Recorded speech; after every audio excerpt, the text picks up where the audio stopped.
Salut, c'est encore moi, Jade Thomas. Si vous ne le savez pas encore, bienvenue sur ma chaîne YouTube dédiée aux plantes, aux potagers et aux petits jardins d'intérieur. On me conseille toujours de demander aux spectateurs de s'abonner et de liker en début de vidéo, alors voilà, je le fais. N'hésitez pas à me soutenir. Bon, je sens que je commence à trop parler. Passons directement au sujet de la vidéo d'aujourd'hui. Bonjour à tous, et bienvenue sur ma chaîne. Aujourd'hui, je vais vous parler d'un sujet fascinant et souvent méconnu, l'orchidée mal aimée. Dans cette vidéo, nous allons explorer les raisons pour lesquelles cette magnifique plante est parfois délaissée, malgré sa beauté et sa diversité. Je partagerai avec vous des conseils pour en prendre soin, ainsi que des anecdotes sur ses spécificités. Alors, restez avec moi pour découvrir comment redonner à l'orchidée la place qu'elle mérite dans nos intérieurs. Par Larry Hodgson, 26 juin 2018. L'orchidée mal aimée. L'Epipactis petit hellebore, Epipactis elborine, l'une des rares orchidées qu'on traite parfois de mauvaises herbes. Source: Joachim Lutz, Wikimedia. Comment les orchidées sont des plantes tellement désirables qu'il est difficile d'imaginer qu'il puisse exister des orchidées qui sont détestées, mais c'est bien le cas de l'Epipactis petit hellebore, aussi appelé Epipactis à large feuilles, Epipactis elborine. Cette orchidée terrestre largement répandue en Europe et en Asie, notamment dans les milieux forestiers, est maintenant bien établie. Au Nouveau Monde aussi, particulièrement dans l'est du continent nord-américain. Au Québec, en Ontario et dans les Maritimes, cette intruse est désormais de loin l'orchidée la plus courante. Chaque printemps, je reçois des courriels, photos à l'appui, de cette horrible mauvaise herbe, qui ose pousser là où on ne l'a pas plantée. La plupart des gens ne se rendent pas compte qu'il s'agit d'une orchidée, et d'ailleurs, peu leur importe cette information. Ils veulent qu'elle disparaisse. Une description au printemps, avant la floraison, on pourrait prendre l'Epipactis pour un verdâtre ou un sceau de Salomon. Source: Orchi, Wikimedia. Comment l'Epipactis forme une tige dressée, souvent un peu violacée à la base, portant de larges feuilles pointues aux nervures parallèles, un peu comme un mini-vrâtre, Veratrum spp. Elles n'ont pas de pétiole, mais engainent la tige à leur base. Si la plante semble vouloir former une rosette au début du printemps, elle change de forme en mûrissant. La tige continue de s'allonger et les feuilles alternes s'espacent.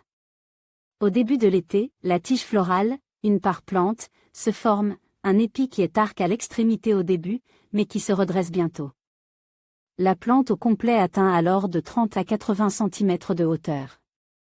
Quand l'Epipactis fleurit, on voit bien que c'est une orchidée. Source: www.floretalier. Acta Plantarum.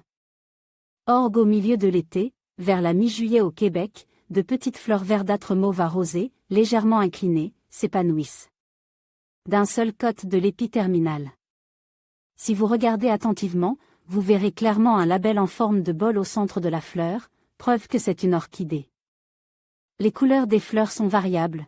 Juste dans ma propre cour, j'en trouve des vertes, des roses verdâtres et quelques-unes, les plus mignonnes à mon avis, d'un violet plus soutenu. Le labelle est parfois de couleurs différentes des tépales pointues. Capsule de graines de l'Epipactis petit hellebore. Source: Périgord, Wikimedia. Comment après la floraison, les capsules nervurées pendantes restent vertes jusqu'à la fin de l'automne. Puis brunissent et s'ouvrent, lançant les graines au large. Fines comme la poussière, elles peuvent être portées au loin par le vent.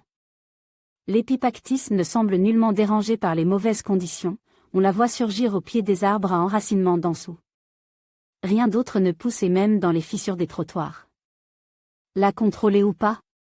Une mauvaise herbe est tout simplement une plante qu'on ne désire pas. Donc, si vous n'aimez pas l'Epipactis petit hellebore, vous avez parfaitement le droit de l'appeler une mauvaise herbe. Pas moi. Je l'aime. L'Epipactis pousse souvent où rien d'autre ne veut pousser, comme au pied de ce pin.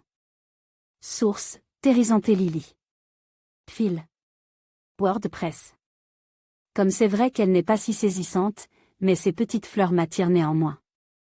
Et bien qu'elle apparaisse assez fréquemment dans les parties les plus ombragées de mon terrain, elle semble préférer l'ombre au soleil. Je ne la trouve pas si envahissante. Même qu'elle est plutôt éphémère, disparaissant après la floraison pour apparaître ailleurs sur le terrain l'année suivante. Et bien qu'elle s'insérait à travers les autres plantations, ce n'est pas l'une plante dominante qui étouffait ses voisines. C'est même plutôt le contraire. Quand les plantations se densifient, c'est l'épipactis qui disparaît.